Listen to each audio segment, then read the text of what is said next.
Magandang araw po. Ako po si Chris.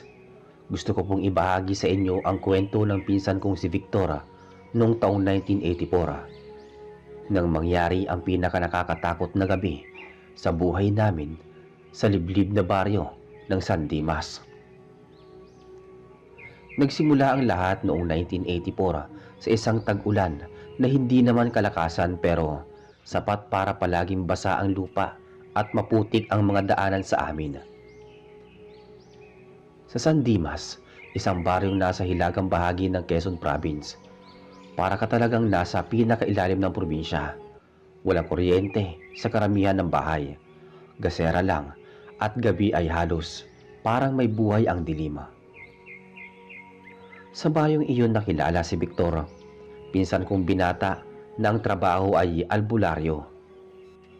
Bata pa lang siya ay tinuruan na siya ng lolo naming manghilot. At ayon sa matatanda, bukod sa pagpapagaling, may tiningga raw si Victor, yung kakayahang makaamoy o makaramdam kapag may hindi pangkaraniwang nilalang sa paligid. Bago magsimula ang mismong bangungot sa gabing yun, may ilang linggo na kaming nababalita sa kabarangay na may anong nilalang na umiikot sa mga kubo sa tabing gubat. 3 raw ang nakakita ng anino. Mahaba ang balikat, walang imik at mabilis kumilos. Pero ang pinakanakakabahala ay ang kwento ni Aling Nida, ang tindera ng gulay sa palengke at isa sa mga matagal nang nakatira doon. Siya ang unang pumunta kay Victor para magpasama. "Chris, pakisabi kay Victor dumaan siya rito," sabi ni Aling Nilda habang nanginginig ang kamay. "May bumibisita dito sa bubong namin gabi-gabi." Si Aling Nilda ay kilala sa amin bilang prangka pero hindi sinungaling. Kasama niya sa bahay ang unika iha niyang si Nena. 18 anyos, payat at mahiyain. Ang asawa niya ay matagal nang namatay, kaya silang dalawa lang ang magkasama sa kubo. Pinuntahan ko si Victor sa bahay nila at gayang nakasanayan, nagdala siya ng maliit na supot ng mga dahon, langis, asin at isang lumang rosaryo na lagi niyang suot. Pagdating namin sa kubo nila Aling Nilda, tahimik ang paligid. Ang hangin ay parang mabigat at yung pakiramdam na parang may nakatingin sa'yo mula sa dilima. Ganun ang humahabol sa amin. Nang makapasok kami sa kubo, agad na hinarap ni Victor si Aling Nilda.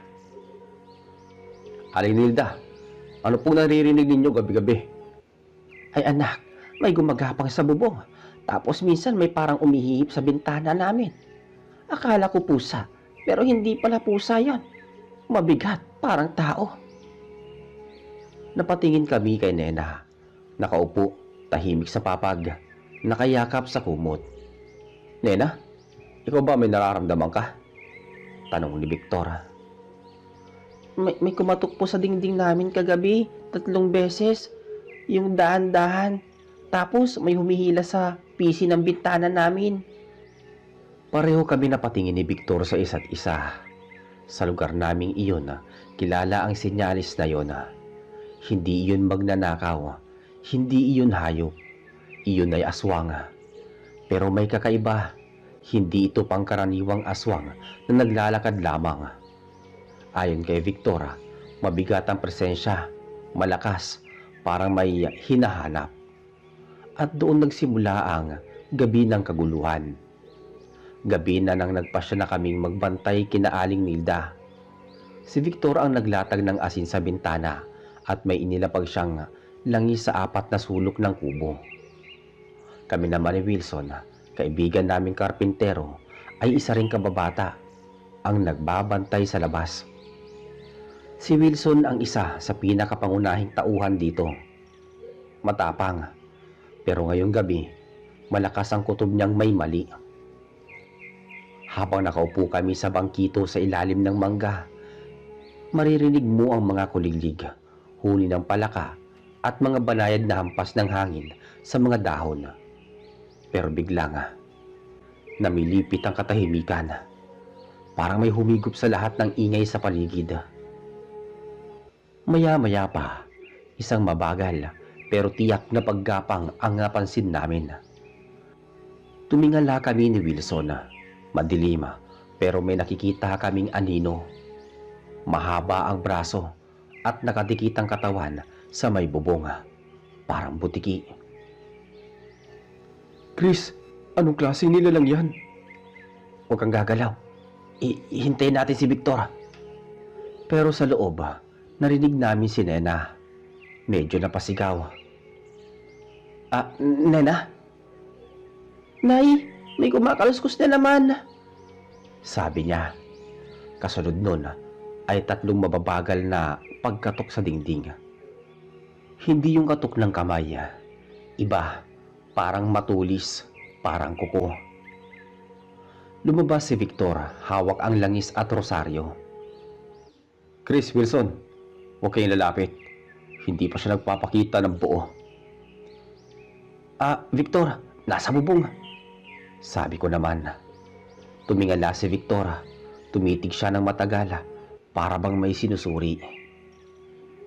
Hindi ito ordinaryong aswang. Iba ang lakas. Pakiramdam ko, matagal na itong nag-aabang dito. Para saan? Tanong ni Wilson. Si Victor ay hindi agad sumagot, pero tumingin siya kay Nena na nasa loob. At doon ko naramdaman ang kakaibang kaba. Parang may gusto ang nilalang sa bahay na iyon o sa taong nanduroon. Maya-maya pa ay biglang bumigat ang yapak sa may bubong. Hindi na ito pagapang. Parang tumayo na siya sa ibabaw. At doon namin nakita sa pagitan ng mga dahon ng mangga isang mahabang anino, payat pero baluktot ang likod.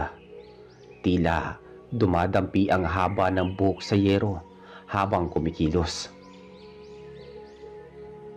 Victor, lalaki ba yan o babae? Hindi ko pa masabi, pero malamang babae. Malakas ang amoy ng dugo at lupa. Victor, anong gagawin natin? Tanong ko. Dahan-dahang iniangat ni Victor ang bote ng langis. Ihanda ninyo ang sarili nyo. Hindi yan naalis kung hindi natin haharapin. Sabi niya. Bago kami nakaporma, biglang bumaba ang nilalang. Hindi tumalon, hindi kumapit. Parang dumulas pababa sa gilid ng bubong at tumayo sa lupa nang walang ingay. Tumapat siya sa ilalim ng mangga. Doon namin nakita ang muka. Babaeng payat, sobrang itim ang mata, nakausli ang mga pangil at mahaba ang dila na parang ahas. Ang buhok niya ay gusot-gusot na umabot halos sa lupa. Si Wilson ang unang umatras. Ako naman napakapit sa poste. Pero si Victor hindi gumalaw. Tinawag niya ang nilalang. Anong kailangan mo sa bahay na to? Hindi ka dito makakapasok. Sabi ni Victor. Hindi nagsalita ang babae. Ngunit ngumiti. Mahaba, malalim at nakakakilabot. At sa pinakamadilim na tono na narinig ko sa buong buhay ko, nagsalita siya. Hindi ikaw ang hinahanap ko, albularyo. Tumikhim si Victor pero hindi umatras. Kung sinenang pakay mo, hindi mo siya makukuha.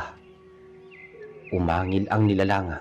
Dahan-dahan siyang lumapit at sa bawat hakbang niya ay umiinit ang lupa na parang natutuyo. Matagal ko na siyang inaamoy. Panahon na.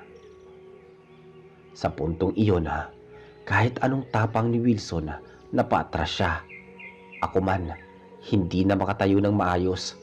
Parang nanginig ang tuhod ko. Pero si Victor, matatag pa rin. Wilson, Chris, lumapit kayo sa likod ko. Huwag kayong hiwalay. Sumunod kami kahit nanginginig. At bago pa man makatras, biglang nagbago ang itsura ng aswang. Parang lumaki ang katawan niya, humaba ang daliri at tumatalsik-talsik ang laway habang umuungol. Handa na siyang sumugod noon at sa mismong sandaling yon, mula sa malayo ay narinig namin ang mabilis na yabag. May paparating. Isang tao. O baka hindi rin. Hindi namin alam. Hindi namin inaasahan. At doon nagsimula ang unang bakbakan sa gabing iyon. Sa gitna ng tensyon at paghingal namin sa takot, biglang huminto ang paglapit ng aswang. Nilingon niya ang direksyon na pinanggalingan ng mabilis na yabaga. Parang may takot sa mga mata niya, pero hindi niya ito ipinahalata. Lumakas ang tunog. Papalapit, hindi iyon normal na lakad. Para bang may humahampas sa lupa ng marahas. At ilang sandali pa, mula sa madilim na gilid ng puno ng mangga, may sumulpot na lalaki. Matangkad, payat, pero matigas ang tindig. Basang-basa ang damit dahil sa ambon at may hawak siyang habak na kawayan na may nakatali pang pulang panyo. Si Wilson ang unang nakapansin na, Pre, si Mang Ernesto yun ah. sabi niya. Tama. Si Mang Ernesto, isa sa pinakamatandang residente sa baryo ng San Dimas na halos hindi lumalabas ng bahay. Tahimik, malayo sa tao, pero kilala bilang dating tagabantay ng gubat noong kabataan niya. May mga sabi-sabi din noon na marami daw siyang alam sa kababalaghan. Huminto siya sa harap namin at tumingin kay Victor. Victor, anong ginagawa mo rito? Bakit mo hinahayaan na umabot sa ganito? Hindi agad nakasagot si Victor. Nakatingin pa rin siya sa aswang na nakatayo ilang dipa mula sa amin. Mang Ernesto, hindi na to lumalayo eh. Si Nena ang paka niya. Napatigil si Mang Ernesto. Napatingin siya sa bintana kung saan nakasilip si Nena. Maputla, kinakabahan at nanginginig sa takot. Samantala ang aswang hindi umiimik pero nakangisi. Mabagal itong humakbang paabante, halos parang nang aasar sa amin. Matagal ko na siya minaman-manan. Huwag kayong makialam, sabi ng aswang. Umangat ang kamay ni Mang Ernesto. Akala ko may gagawin siyang kung ano pero marahan niyang tinapik ang balikat ni Victor. Victor, hindi ito basta aswang, kilala ko to. Lumingon si Victor. Halata sa mata niya ang pagkalito. Ano pong ibig niyo sabihin, Mang Ernesto? Huminga ng malalim si Mang Ernesto. Parang may mabigat siyang kinikimkim na sikreto. Iyang nilalang na yan, dati yung tao, dati yung taga-baryo. Kusa lang siyang nawala 7 taon na ang nakakalipas. Simula noon, may gumagala dito tuwing kabilugan ng buwan. Hindi nagustuhan ng aswang ang sinabi niya. Umangil ito, mas malakas ngayon, para bang ayaw niyang mabunyag ang nakaraan. Tahimik ka na, tanda. Hindi mo naintindihan ang gutom ko. Nagtaas ng kilay si Mang Ernesto at tumingin sa akin at kay Wilson. Chris, Wilson, huwag kayong tatakbo. Kapag tumakbo kayo, mas lalo kayong gagalawin yan. Humigpit ang hawak ko sa poste sa tabi ko. Si Wilson naman, bumuntong hininga at pilit na nagpakatatag. Samantala si Victor ay humakbang paabante, hawak ang bote ng langis at ang rosaryo. Kung dati ka mang tao, wala kang karapatang manakit ng tao ngayon. Huwag mo nang idamay si Nena, sabi ni Victor. Humalakhak ang aswang, pangit na halakhak. Hindi mo naintindihan, albularyo. Hindi ako basta naghahanap. May utang ang pamilya niya sa akin. Napakunot ang noo ni Victor. Anong utang? Walang sinasabi si Aling Nilda tungkol dyan. Ngumisi ang aswang at dahan-dahan niyang tinuro si Aling Nilda na nasa loob ng bahay. Nakasilip lang mula sa likod ni Nena. Ang nanay niyang iyan, may tinago siyang hindi niyo alam. Napatingin kami kay Aling Nilda. Hindi siya makapagsalita. Namumutla ang mukha niya. Pero bago pa siya makapagpaliwanag, biglang umamba ang aswang. Mabilis parang kidlat. Tumalon siya papunta sa bintana kung saan nanduroon si Nena. Si Nena ay napatili at napatras. "Nay, tulungan niyo ako," sabi ni Nena. Agad tumakbo si Victor papunta sa harap ng bintana at hinihagis ang asin at langis sa hangin. Nabasa ang harapan ng aswang. Umungol ito sa sobrang sakit, parang nalapnos sa balat. Nagliko siya at umatras. Nanginginig ang muka na parang nasusunog. Si Victor ay subigaw ng malakas. Wilson, Chris, hatakin niyo patras si Nena. Mang Ernesto, bantayan niyo si Aling Nilda, sabi ni Victor. Dali-dali kami pumasok sa kubo. Ako ang humawak kay Nena sa braso. Si Wilson naman ay pumunta kay Aling Nilda na halos hindi na makahinga sa sobrang kaba. Sa labas, si Victor at Mang Ernesto ay nakatayo sa gitna ng dilima.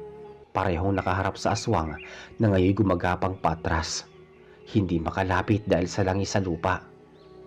Ngunit hindi kami nakahinga ng maluwag dahil mula sa bandang likuran ng gubat may narinig kaming isa pang ingay.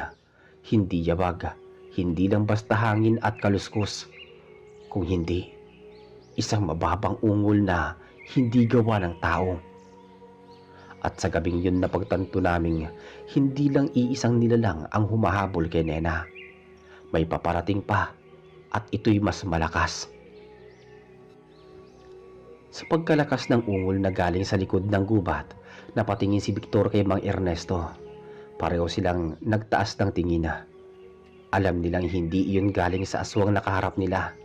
Mas mababa ang tono, mas malalim at mas mabigat sa pandinig. Humigpit ang hawak ni Victor sa rosaryo. Victor, hindi yan ay isa. May kasabayang mas malakas. Umaba ang aswang na nasa harap nila, pero hindi lumapit. Parang siya mismo ang natakot sa ungol na narinig. Umatras ito ng dahan-dahan, parang may sinukuan na laban. Bakit ko maatras? Ano ang paparating? Tanong ni Victor. Hindi sumagot ang aswang. Nakatingin lang siya sa direksyong pinanggagalingan ng ungol. Saka biglang kumaripas ng takbo, pakanang bahagi ng gubat. Para siya nilamon ng kadiliman, tuluyang nawala sa paningin. Naiwan si Victor at Mang Ernesto. Parehong alerto, parehong nakahawak sa mga gamit nilang pangontra. Sa loob ng kubo, hawak ko pa rin si Nena na nanginginig ang mga kamay. Si Wilson, nakabantay sa bintana, pinagmamasdan ang bahaging pinanggalingan ng kakaibang ungol. Pre, iba yung tunog na yun ah. Hindi normal. Hindi yata aswang yun eh, sabi ni Wilson. Napapikit si Nena, parang pinipilit maging kalmado. Kuya Chris, bakit ganito? Akala ko isa lang yung humahabol sa akin, tanong niya. Bago pa ako makasagot, bumukas ang pinto at pumasok si Mang Ernesto at Victor. Parehong basang-basa sa ambon at may bahid ng putik sa may pantalon. Nakapikit si Victor sandali, huminga ng malalim at lumingon sa aming lahat. Pagtago muna kayo sa loob. Hindi pa tapos to. Meron mong paparating mula sa gubat. At sa tunog pa lang, hindi mababang antas nun. Nagulat si Aling Nilda. Victor, ano ba yan? Hindi ba sapat yung isa? Tumingin si Victor kay Aling Nilda na parang may gustong itanong pero pinigilang magsalita. Sa halip, humakbang siya papunta sa lamesa at kumuha ng isa pang bote ng langis na nakapatong doon. Maya-maya, kasunod neto, unti-unting gumalaw ang mga dahon ng mga punong nakapaligid sa kubo. Para bang may malaking nilalang na naglalakad sa gitna ng gubat. Victor, kilala mo ba ang tunog na ganyan? May nabanggit ang lolo ko dati tungkol sa isang nilalang na hindi madalas lumabas. Hindi siya basta aswang, hindi rin maligno, pero hindi yan nanginginain ng tao. Nagkatinginan kami nila Wilson at Nena. Anong klase yun, Victor? Tanong ko. Pananggalang, ibang lahi ng nilalang, karaniwang bantay ng gubat, pero kapag umalis ang isang aswang sa teritoryo niya, Sinusundan niya ito para ibalik o patayin. Sabi ni Victor. Napanunok si Wilson. Kung ganun, bakit dito papunta? Tayo ba ang punteriya? Umiling si Victor. Hindi tayong pakay. Si Nena pa rin. Napatakip ng bibig si Aling Nilda. Ano bang meron sa akin? Bakit ako? Hindi ko naman sila kilala. Sabi naman ni Nena. Doon sa sandaling yun lumapit si Mang Ernesto kay Aling Nilda. Nilda, kung ano man ang tinatago mo, kung ano man yung sinasabi mo na tungkol dati sa anak mo, panahon na, hindi na pwedeng ilihim pa. Nanginig ang labi ni Aling Nilda, parang pinipigil pang ibuka ang bibig niya. Pero bago siya makapagsalita, biglang yumanig ang lupa sa labas. Malakas, isang beses, at nasundan pa. Parang may napakalaking hakbang ang lumapit. At mula sa bukanan ng gubat ay sumulpot ang isang anino. Mahaba, malaki, hindi tumatakbo pero bawat hakbang ay parang may mabigat na pagbato. Kahit madilim kita naming mababa ang ulo nito, mahaba ang braso at ang balat ay kulay abo. Hindi mukhang tao, hindi mukhang hayop, para siyang nilalang na hindi dapat umiiral. Dahan-dahan itong tumingala mula sa malayo. Kumislap ang mga mata nitong kulay berde. Umungol siya ng umungol, madalas at mas malakas. At ramdam na ramdam naming lahat. Hindi ito basta kalaban, hindi rin ito karaniwang nilalang ng kadiliman. At sa gabing yon sa San Dimas, doon namin naramdaman ang pagsisimula ng isa pang labanan. Isang laban na hindi namin alam kung matatapos ng buhay o hindi. Lumapit pa ng lumapit ng dahan-dahan ang malaking nilalang mula sa gubat. Habang umaakyat ang ulo nito, mas klaro ang anyo. Mahaba ang katawan, halos kasing taas ng dalawang tao, at ang balat ay parang basang putik na kulay abo. Ang mga mata nitong berde ay nakakasilaw. Maya-maya hindi gumagalaw si Victor, nakaharap sa nilalang habang hawak ang bote ng langis. Si Mang Ernesto naman ay nakapwesto sa likuran niya, handang sumalo ng biglaang pag-atake. Sa loob naman ng kubo mahigpit pa rin ang kapit ko kay Nena. Si Wilson ay nakasandal sa poste, pinagpapawisan kahit malamig ang hangin mula sa gubat. Si Aling Nilda naman ay halos hindi makahinga, nakatingin sa malaking anino na papalapit. Mula sa labas, narinig namin muli ang ungol.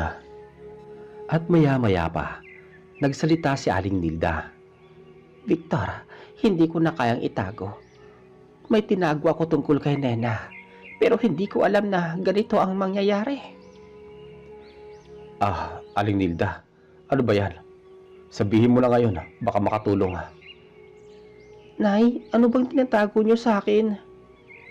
Hindi agad nakasagot si Aling Nilda. Tumulo ang luha niya bago siya nagsalita. Yung taong naging aswang na humahabol sa iyo kanina, hindi ko siya kilala bilang halimaw. Kilala ko siya bilang kapatid ng tatay mo. Napatigil kaming lahat. Si Nena, takang-taka habang nakatingin. Tiyo ko siya, pero patay na siya, di ba sabi niyo? Hindi siya namatay. Nawala siya 7 taon na. Pero hindi ko sinabi sa'yo dahil ayaw ko matakot ka. Ayaw ko malaman mong may kasunduan silang dalawa bago siya mawala. Dumagundong ulit ang lupa sa labas. Pare, baka papasok na yan. Anong gagawin natin? Sabi ni Wilson. Lumabas si Victor ng kubo, humawak sa poste ng harapan at nakatingala sa malaking nilalang. Umuuga ang lupa at sa bawat paghinga nito. Hoy, dito ka tumingin, sabi ni Victor. Dahan-dahang tumingin ang nilalang kay Victor. Hindi ito umatake, hindi rin umurong. Parang nagmamasid lang. Hindi ka pwede pumasok dito. May mga tao rito na hindi mo dapat galawin. Victor, hindi yan umaatake para pumatay. May hinahanap yan. Kung hindi tayo papansinin, baka umalis. sabi naman ni Mang Ernesto. Pero bago pa sila makapagdesisyon, biglang may sumipol mula sa ilalim ng lupa. Isang tunog na parang hininga. Kasunod nito ay umalpas sa madilim na anino sa likuran ng malaking nilalang. Isang anino na parang tao pero payat. Mahaba ang braso. At lumitaw mula sa kadiliman ng aswang na tumakbo kanina. Nanlilisik ang mga mata nito. Galit, gutom at nanginginig ang katawan. Nakatingin siya kay Nena pero tumingin muna sa malaking nilalang na nakaharang sa harapan. Ang malaking nilalang ay tumingin sa aswang. Ang aswang ay gumapang pababa, palapit sa lupang basa, at doon namin nakita na hindi sila magkaalyado. Parang magkalaban, parang may lumang alitan. Nag-umpisa ang mababang pag-ungol ng malaking nilalang. Sumagot ang aswang ng isang matinis na hising na parang ahas. Pareho silang nakatuon kay Nena, pero ngayon nakatingin din sila sa isa't isa. At bago pa makapagpigil, sumugod ang aswang, diretso sa malaking nilalang. Isang matinding sagupaan ang nabuo sa kadiliman. Mga bato ang lumilipad, nagyayanig ang lupa. At doon nga nagsimula ang labanan ng dalawang halimaw para sa iisang pakay. Maya-maya biglang lumingon si Victor sa dulo ng madilim na daan, doon mismo sa pagitan ng dalawang punong nara na parang may sariling hininga. Hindi siya kumurap, parang may nakikita siyang hindi pa nakikita ni na Wilson at Nena. "Ano yan?" tanong ni Nena habang pumipisil sa braso ni Wilson. Hindi agad sumagot si Victor. Hinawakan niya ang maliit na supot ng mga dahon at langis na iniabot ni Aling Nilda kaninang hapon. Tapos sinandal niya ang palad sa dibdib niya na para bang pinipihit ang sariling paghinga para kumalma. May gumagalaw sa likod ng mga puno. Matagal niya na tayong minamatyagan. Ngayon lang siya lumapit ng ganito. Umatras si Wilson ng kalahating hakbang. Teka, aswang ba yan? Hindi pa ako sigurado pero hindi tao ang lakad niya, hindi rin hayop. Nagkatinginan sina Nina at Wilson, parehong may takot at pag-aalinlangan. Pagkatapos ay biglang nagsalita si Aling Nilda mula sa loob ng bahay na parang may gusto siyang pigilan. "Victor, huwag kang lalapit kung hindi mo nalalaman kung anong uri na nilalang yan," sabi niya. Pero huli na, isang mahinang tunog ang narinig nila, parang pagaspas ng pakpak na mabagal pero mabigat. Sumunod ang anino na dumaan sa ibabaw nila. Mabilis tapos tumigil sa pinakataas na sanga ng malaking nara. Maya-maya pa, tumalon si Nena palikod. "Anong gagawin natin?" Hinila ni Victor si Wilson at tinulak si Nena upang mailagay sila sa likod niya. "Huwag kayong lalapit, kahit isang hakbang lang," sabi ni Victor. Dahan-dahan binuksan ni Victor ang supot ng mga halamang gamot. Inilabas niya ang maliit na bote ng langis na kulay berde. Pinahiran niya ang sariling palad at leeg. Victor, kaya mo ba yan?" tanong ni Wilson. "Tungkulin ko to at hindi ko hayaan may mapahamak pa sa bari na San Dimas ngayong gabi." Niyuko ni Victor ang ulo niya, parang nakikinig sa tibok ng paligid. Pagkatapos ay tumapat siya sa gitna ng bakuran. "Kung anong kailangan mo, hindi mo makukuha dito," sabi ni Victor. Umungol ang nilalang, matinis, parang pinaghalo sigaw ng babae at iyak ng hayop. Tapos bigla itong sumugod. Pero hindi umurong ang binata. Tumayo siya ng tuwid, hinintay ang atake, at sa mismong saglit na aabot na sana ang kukunang nilalang sa mukha niya, iniangat ni Victor ang kamay na may langis. Pagdikit ng halimaw sa amoy ng langis, umatras ito bigla. Parang napaso. Umungol ito ng mas malakas at mas galit. Humakbang si Victor paharap at sinalubong ito ng kamay na may langis. Sa pagkakataong yun dumikit ang palad niya sa balat nito. Napasigaw ang nilalang nagpupumiglas, nagwawala, pero unti-unting nanghihina. Hindi kita papatayin. Gusto ko lang malaman kung sino ang pinaglilingkuran mo. Iniangat ng nilalang ang muka, nangunot ang noo nito at nagsalita ng paus, halos pabulong. Siya ay papalapit na. Sinong tinutukoy mo? Hindi sumagot ang nilalang. Sa halip ay bigla itong naglaho. Hindi tumakbo, hindi lumipad. Parang usok na kumawala.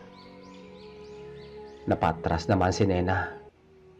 Anong ibig niya pong sabihin dun? Tanong niya. Huminga ng malalim si Victor at binitawan ang supot ng mga dahon. Ibig sabihin, hindi pa ito ang pinakamapanganib na gabing darating dito sa San Dimas. Ano pang dapat nating gawin? Tanong naman ni Wilson. Tumingin si Victor sa kalsadang patungo sa kagubatan. Meron pang isa, mas malakas. Mas matagal nang nambibiktima rito. Kailangan kong harapin bago siya sumugod sa atin. Naglakad siya papasok sa loob ng bakuran. Huminto sa ilalim ng lampara at doon nagsimulang magbigay ng utos. Wilson, pantayin mo si Nena. Aling Nilda, kailangan kong isa pang bote ng langis at isa pang bagay na. Biglang umingay ang mga aso kaya hindi natuloy ni Victor ang sasabihin. Sunod ang malakas na kaluskos mula sa loob ng kagubatan, hindi na tulad ng kanina. Nandiyan na siya, ang totoong pinuno nila, sabi ni Victor. At unti-unting lumabas ang anino mula sa kagubatan. At sa bawat hakbang nito, lumalamig ang hangin sa buong paligid. Pero sa puntong yon, nang magkita sila ni Victor, kahit anong liksi at lakas ng halimaw, nagawa itong talunin ni Victor. Isang huling panginginig ang dumaan sa katawan ng halimaw at unti-unti itong naglaho na parang usok na pinunit ng hangin. Walang iniwan kahit anino. Tahimik ang buong bakuran ng ilang segundo. Walang kumilos kundi ang paghinga lang ni Victor na mabigat, parang galing sa malayong laban. Tumakbo si Nena papunta sa kanya. Umupo si Victor sa lupa na pabuntong hininga. Mukhang tapos na, ayos na. Medyo pagod lang ako. Lumapit si Wilson, may kaba pero may halong paghanga. Pare, ang lakas mo. Akala ko tatamaan ka na kanina. Hindi pwede. Hindi pa tapos ang responsibilidad ko sa San Dimas. Lumabas naman si Aling Nena mula sa pinto, dala ang isang basang bimpo. Inabot niya kay Victor. Anak, kahit anong tapang mo, tao ka pa rin. Pahinga ka muna. Salamat po, Aling Nilda. Umupo sila sa mga bangko sa gilid ng lumang bahay. Ang hangin ay unti-unting bumalik sa normal. Ang mga aso sa baryo, isa-isang tumahimik. At ang mga ilaw sa paligid ay muling nagliwanag nang hindi nanginginig. Yung sinabi ng halimaw, totoo kaya yun? Na hindi ikaw ang huling haharap sa kanila? Tumingin si Victor sa dilim ng kagubatan, pero ngayon ay kumalma ang ekspresyon niya. Sa bawat baryo may gumagalang nilalang. Pero habang nandito ako, hindi ko hayaang maulit ang ginawa nila rito. Ibig sabihin, tahimik na ang baryo natin? Ligtas na ang San Dimas? Hindi agad sumagot si Victor sa tanong ni Wilson. Tumingin siya sa lupa. Tapos sa mga kaibigan niya. Sa ngayon, oo. Sagot niya. Nagkatinginan silang tatlo. Sa wakas bumalik ang katahimikan. Tumayo si Victor, nilingon ang direksyon ng kagubatan. Pero kung sakaling bumalik sila, o kung may panibagong darating, ako bahala. Ako pa rin ang haharap. Lumapit si Nena at hinawakan ang braso niya. Hindi mo kailangan mag-isa sa lahat ng yan, sabi nito. Napangiti si Victor, simple at totoo. Ganun ba? Alam ko naman yon. Kailangan ko pa rin nakasama. Lumabas mula sa ulap ang buwan. Unti-unting nagbigay ng liwanag sa bakuran ng San Dimas. Sa pagitan ng malamig na hangin, naglakad silang apat pabalik sa loob ng bahay ni Aling Nilda. Pagpasok nila, nagsara ang pinto at ang gabi, sa unang pagkakataon na matapos ang mahabang pakikipaglaban, ay naging tahimik din.